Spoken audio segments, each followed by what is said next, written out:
Assalamualaikum warahmatullahi wabarakatuh. Di sini saya akan menjelaskan tentang push dan automata dan mesin Turing. Pertama-tama, apa itu push dan automata? Push dan automata merupakan mesin automata dari bahasa bebas konteks. PDA ini digambarkan sebagai tempat penyimpanan yang tidak terbatas berupa stack atau tumpukan. Stack merupakan kumpulan dari elemen-elemen sejenis dengan sifat penambahan elemen dan pengambilan elemen melalui suatu tempat yang disebut top of stack atau puncak stack. Aturan pengisian atau pengeluaran elemen stack menganut sistem LIFO, last in first out, terakhir kali datang, pertama kali keluar. Pengambilan elemen dari stack dikenal dengan istilah pop, sedangkan elemen ke dalam stack dikenal dengan push. Penggunaan PDA. Push dan automata merupakan penerima bahasa-bahasa bebas konteks. Maka, untuk suatu bahasa bebas konteks dapat diperoleh sebuah push dan automata yang menerimanya. Sebaliknya, dari bahasa yang diterima oleh sebuah push dan automata dapat diketahui suatu kata atau bahasa bebas konteks. PDA ini berasal dari CFG. Jadi, aturan bahasanya harus dalam bentuk bahasa bebas konteks. Dari bahasa bebas konteks tersebut, kita dapat menurunkan string dari aturan CFG tersebut. Cara kerja PDA. Stack di sini memiliki dua operasi dasar. Pertama yaitu push, menambahkan elemen baru di atas tumpukan. Kedua adalah pop, penghapusan elemen paling atas dari tumpukan. Contoh di sini kita memiliki stack awal dengan simbol-simbolnya A, B, C. C di sini sebagai puncak stack atau top of stack. Lalu di sini kita akan menjalankan operasi push. Push di sini merupakan menambahkan elemen baru di atas tumpukan. Contoh di sini kita akan melakukan push D, menambahkan variabel D di atas tumpukan. Jadi di sini sebelumnya stack awalnya yaitu yang berisi simbol-simbol stack A, B, dan C. Jadi D di push ditambahkan elemen baru di atas tumpukan jadi A, B, C, D. Yang sebelumnya C sebagai puncak stack dan kemudian D nya menjadi puncak stack. Kedua adalah operasi pop. Pop di sini adalah penghapusan elemen dari atas tumpukan.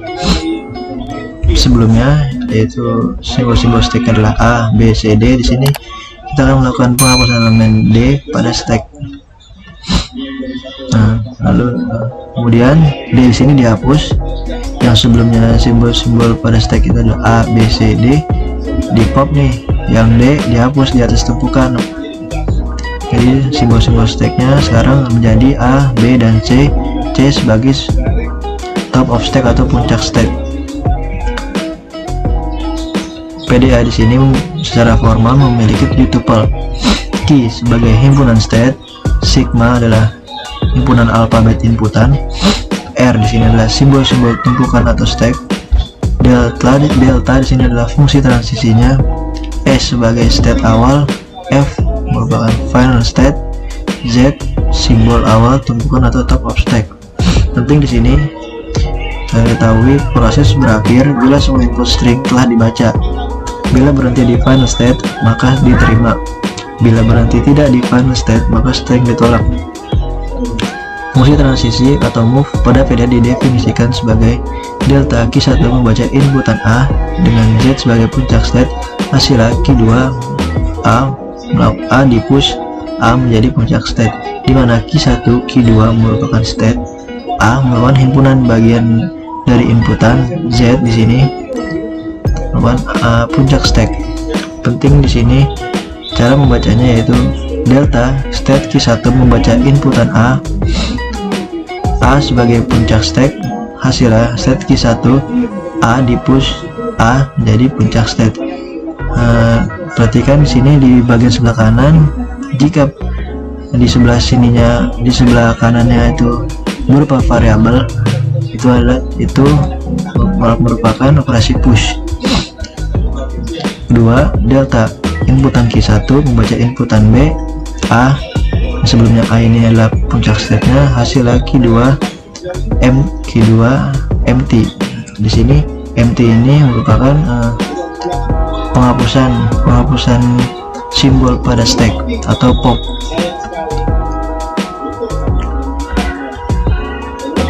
Sini kita memiliki contoh kasus dengan himpunan state-nya adalah Q1, Q2, sigma atau himpunan inputan A dan B, R simbol-simbol pada stack A, B, dan Z, state awalnya Q1, final state-nya Q2, puncak state-nya adalah Z. Di sini ada fungsi transisinya delta Q1 tanpa membaca inputan, Z sebagai puncak state-nya, hasilnya state Q2 Z. Nah, Z di sini adalah jadi puncak stack. Delta state Q1 membaca inputan A dengan puncak state-nya adalah Z, hasilnya state Q1 A. Di sini A ini A di push A sekarang menjadi puncak stack. Ketiga ini delta Q1 membaca inputan B dengan puncak stack adalah Z, hasilnya Q1 B di push B menjadi puncak stack. Delta Q1 dengan inputan B yang sebelumnya puncak stacknya adalah A, hasilnya state Q1 E. Nah, di sini E ini adalah pop. Jadi yang sebelumnya A di bawahnya A ini sekarang A di bawahnya A menjadi puncak stack. State Q1 membaca inputan A yang puncak stacknya adalah B, hasilnya state Q1 di pop.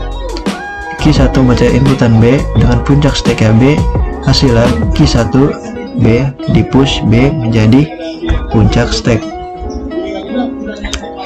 Sini apakah string A B diterima oleh PDA? Uji string pada inputannya yaitu A B.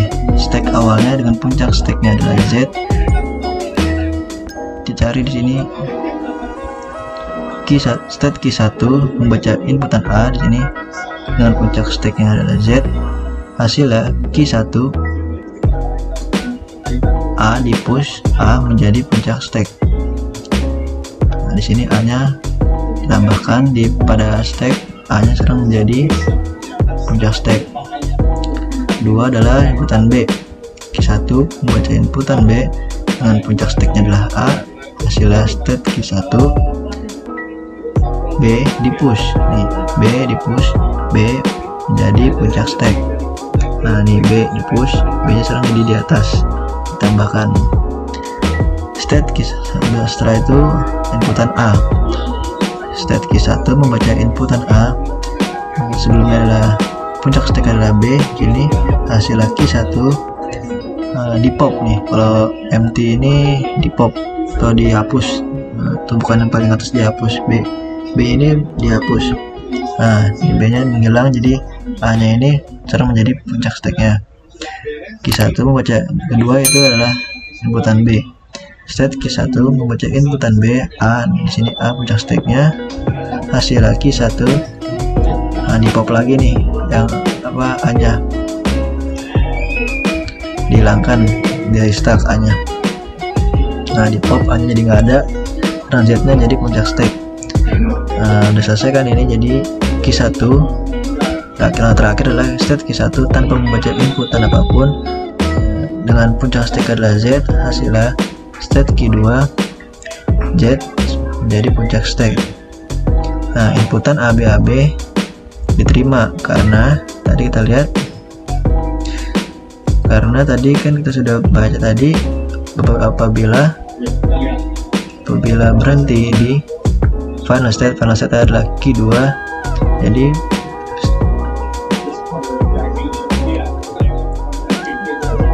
inputan berhentikan.